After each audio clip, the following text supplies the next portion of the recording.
నిన్ననే మీటింగ్ జరిగింది. ఆ మీటింగ్‌లో కేసీఆర్ గారు ఏ ఏ దాని మీద మాట్లాడాడు అంటే వాళ్ళ పార్టీకి సంబంధించిందా? లేదంటే కొన్ని న్యూస్‌లు బయటకొచ్చాయి. నదీ జలాల గురించి మాట్లాడడం జరిగింది. అలాగే వాళ్ళ పార్టీ భవిష్యత్తు కార్యాచరణ గురించి మాట్లాడడం జరిగిందని చెప్పడం జరిగింది. ఇది ఎంతవరకు నిజం? అంటే కేసీఆర్ గారు మాట్లాడిన మాటల్లో కొన్ని విషయాల్ని రేవంత్ రెడ్డి గారిని టార్గెట్ చేశారు. కొన్ని విషయాల్లో చంద్రబాబు నాయుడు గారిని టార్గెట్ చేశారు. అసలు బీజేపీ విషయంలో అసలు కేసీఆర్ గారు ఏ రకమైన టార్గెట్ చేయలేదు. మీడియా వాళ్ళు అడిగారు, కేవలం ఇద్దరిని మాత్రమే టార్గెట్ చేస్తారు.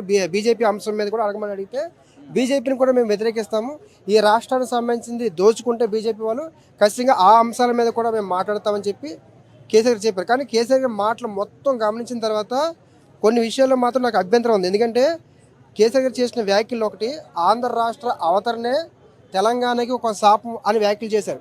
ఆంధ్ర రాష్ట్ర అవతరణ తెలంగాణ రాష్ట్రానికి శాపం అని వ్యాఖ్యలు చేశారు. ఇది పూర్తిగా తప్పు. కరెక్ట్గా ఆయన చేసిన వ్యాఖ్యలు అంటే స్ట్రాటజికల్గా చేశారా, లేకపోతే రెచ్చగొట్టడానికి చేశారా, లేకపోతే బీఆర్ఎస్ పార్టీని మళ్ళీ ఈ ప్రాంతీయ విద్వేషాలు రెచ్చగొడితే మళ్ళీ ఏ రకమైన ఆ బీఆర్ఎస్ పార్టీకి లాభం చేకూరుతుంది అన్నారా నాకు తెలియదు. కానీ ఖచ్చితంగా ఈ వ్యాఖ్యలు చాలా నష్టం. ఎందుకంటే ఆంధ్ర రాష్ట్ర అవతరణ అంటే ఒకప్పుడు మద్రాసు రాష్ట్రంతో తెలుగు రాష్ట్రం ఉండేది ఆంధ్ర రాష్ట్రం.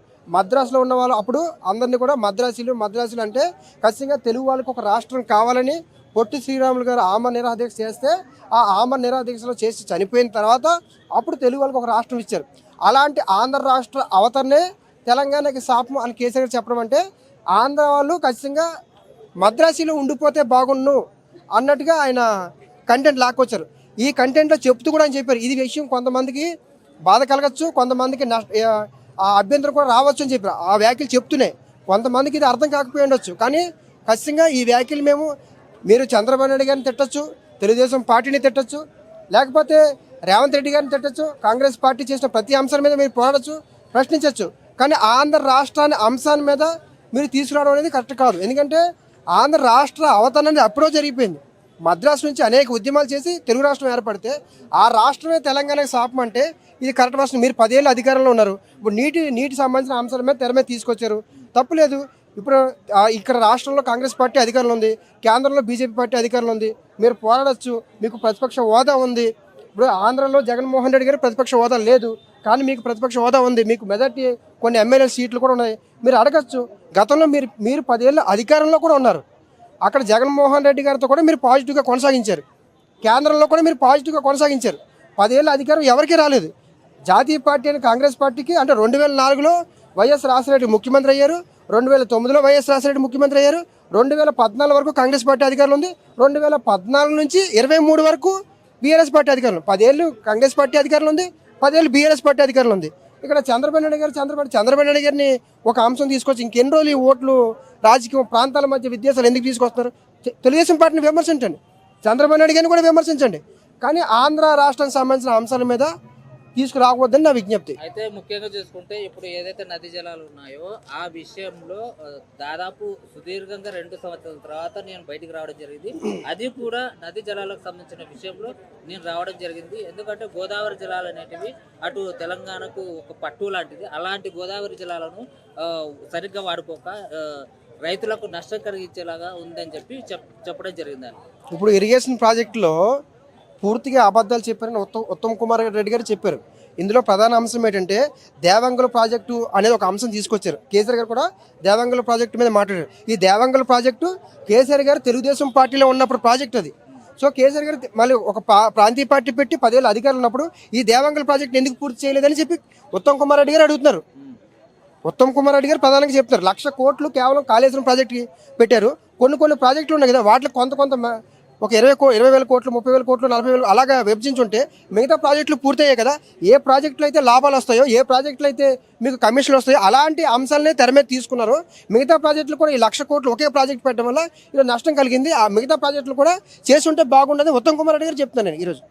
అయితే ఇంకో విషయం ఏంటంటే ఏదైతే సీఎం రేవంత్ రెడ్డి గారు గతంలో చూసుకుంటే ఇప్పుడు ప్రభుత్వం కాంగ్రెస్ ఉంది కాబట్టి ప్రతి మీటింగ్లో కేసీఆర్ గారిని ఉద్దేశించి కేసీఆర్ చచ్చిపోతే బాగుంటుంది, కేసీఆర్ని బొంద పెడితే బాగుంటుంది అనే విషయాలపై ఆయన స్పందించడం జరిగింది కేసీఆర్ గారు. దీని మీద మీ అభిప్రాయం? అంటే సాధారణంగా బొంద పెట్టే అనే పదం మన జూబ్లీస్లో కూడా ఒక పాట కూడా వచ్చింది.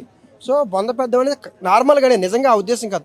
గతంలో రేవంత్ రెడ్డి గారిని కూడా గోరంత్ రెడ్డి చిన్నగా ఆయన కూడా కామెంట్ చేశారు కదా. సో పొలిటికల్గా చేసి ఉండొచ్చు, నేను కాదనట్లేదు. గతంలో రేవంత్ రెడ్డి గారిని టార్గెట్ చేయలేదా, రేవంత్ రెడ్డి గారిని జైల్లో పెట్టలేదా?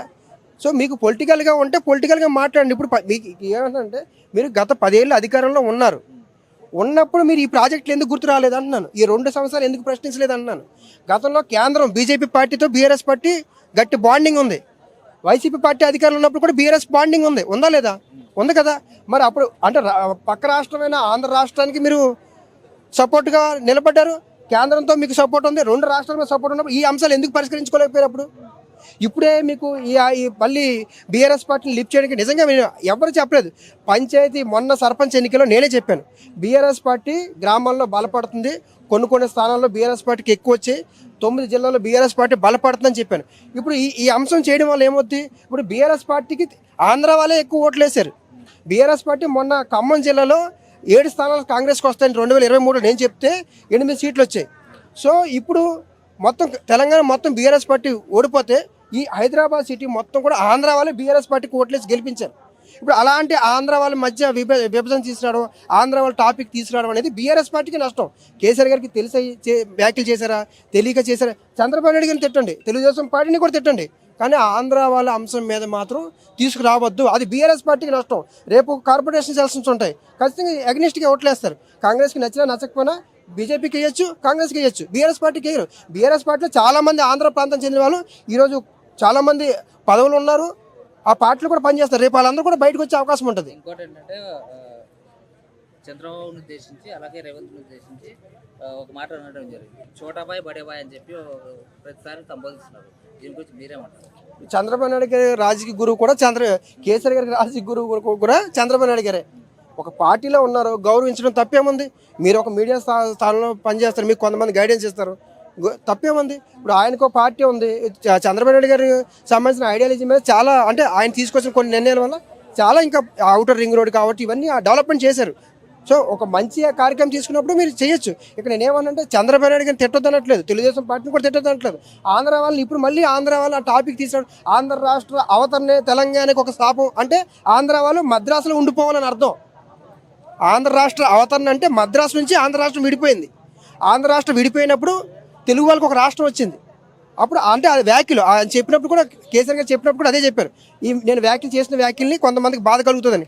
మాకు వెంటనే నాకు అర్థమైంది. సో అలాంటి వ్యాఖ్యలు కరెక్ట్ కాదు, అది బీఆర్ఎస్ పార్టీకి చాలా నష్టం అవుతుంది అనమాట. ఇంకోటి ఏంటంటే ఏదైతే ఇప్పుడు 4th సిటీ ఇది కడతామని చెప్పి రేవంత్ రెడ్డి గారు అన్నారు, దాన్ని ఉద్దేశించి మాజీ సీఎం కేసీఆర్ గారు ఒక మాట అనడం జరిగింది, 4th సిటీనా బ్రోకర్ సిటీనా ఇది అని చెప్పి చెప్తా ఉన్నారు. దీని గురించి మీరు? ప్రభుత్వం నుంచి ఇలాంటి ఎలిగేషన్ వచ్చినప్పుడు, స్పష్టత ఇవ్వలేనప్పుడు ఇలాంటి వ్యాఖ్యలే చేస్తారు.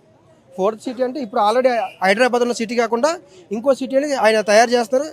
ఇప్పుడు రియల్ ఎస్టేట్ సంబంధించిన ఈ గవర్నమెంట్ అంటే, కాంగ్రెస్ గవర్నమెంట్ అంటే మొత్తం రియల్ ఎస్టేట్ హైడ్రా అంశం అనేది పేదవాళ్ళ ఇల్లు కూల్చేయడం, పెద్దవాళ్ళకి ఇవ్వడం అనే కాంట్రవర్సీ వచ్చింది.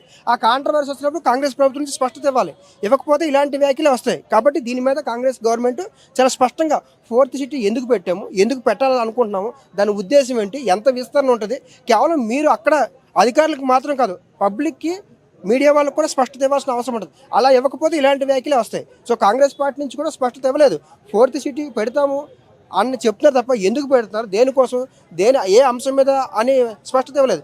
మొన్న మీకు ఈ 150 వార్డులను జిహెచ్ఎంసీలు విలీనం చేసినప్పుడు నేను ఒక వీడియో చేశాను. ఇలాగా వన్ సైడ్గా ఒక గవర్నమెంట్ అధికారం ఉంది కాబట్టి అధికారులతో నిర్ణయాలు తీసుకొని ఫాలోఅప్ చేసి ముందుకెళ్ళిపోతే రేపు ప్రభుత్వం నుంచి, ప్రతిపక్షం నుంచి వ్యతిరేకత వస్తుందని చెప్పాను. కౌన్సిల్లో అదే అంశాన్ని మల్లారెడ్డి గారు వ్యాఖ్యానించారు, తలసాని శ్రీనివాస్ గారు అదే అంశాన్ని తీసుకొచ్చారు. సో ఏ నిర్ణయం అయినా సరే అందరితో సమీక్షించి, గవర్నమెంట్ అంటే ఒకరిది కాదు, గవర్నమెంట్ అంటే పబ్లిక్, అందరితో కోఆర్డినేట్ చేయాల్సిన అవసరం ఉంటుంది. ఒక నిర్ణయం తీసుకున్నప్పుడు వాళ్ళందరికీ ఒప్పించాల్సి ఉంటుంది, వాళ్ళ అభిప్రాయాన్ని, వాళ్ళకి అనుమానాలను కూడా క్లారిఫై చేస్తేనే గవర్నమెంట్ ముందుకెళ్తుంది. వన్ సైడ్ చేస్తే ఇలాంటి విమర్శలు వస్తాయి. రియల్ ఎస్టేట్ లేదు, అలాగే భూముల వాల్యూ కూడా తగ్గిపోయింది కాంగ్రెస్ వచ్చిన తర్వాత అని కేసీఆర్ గారు చెప్పడం జరిగింది కదా.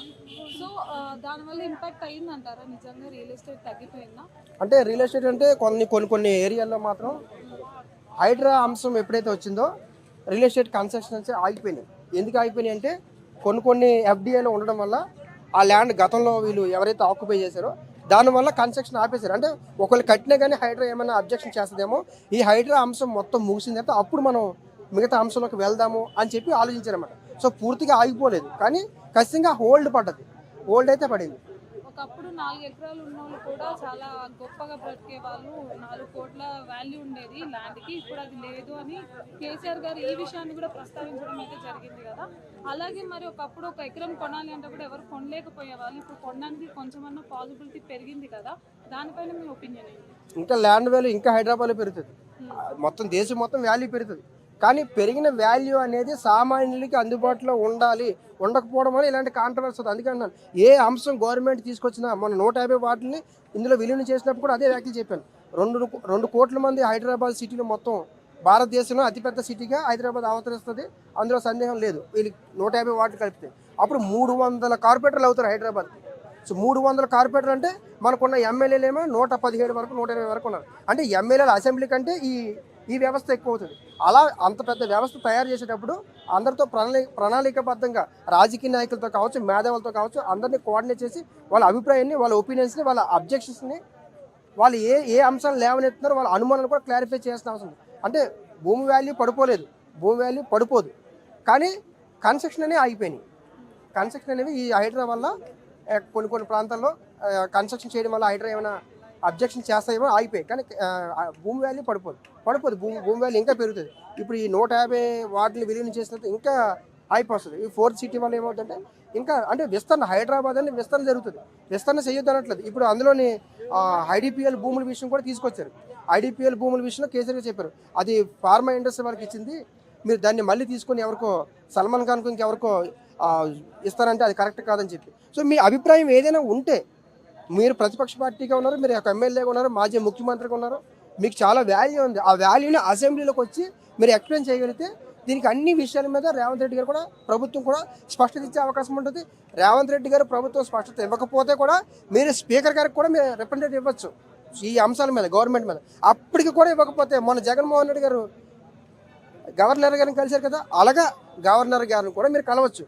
సో ఆ ఆప్షన్స్ అన్నీ వదిలేసి మళ్ళీ సెంటిమెంట్ అంశాన్ని తెర మీద తీసుకురావడం అనేది ఖచ్చితంగా బీఆర్ఎస్ పార్టీకి మైనస్ అయ్యే అవకాశాలు ఉంటాయి.